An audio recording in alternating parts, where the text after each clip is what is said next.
If you have a Samsung refrigerator like this and you notice this red filter right there, that is telling you that you need to replace your water filter.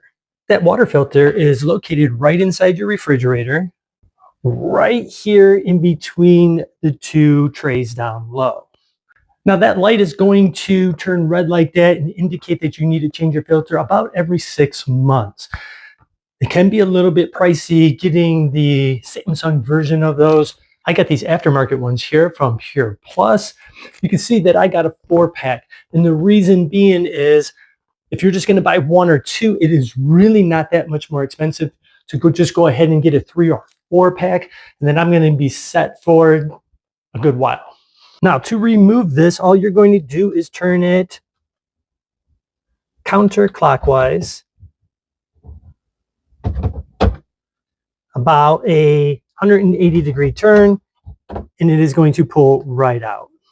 Take the new one, just remove the cap, take it, slide it in, turn it clockwise this time,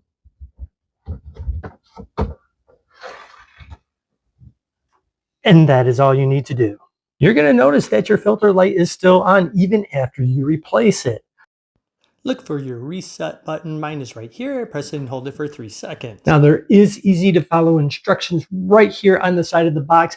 It is recommended that you run almost a full gallon of water through that before you start drinking it, just to kind of flush out that system. And don't be shocked when you go to run the water if it kind of splashes just a little bit. It's going to be a little bit of air that got into there, and it's going to filter it right through.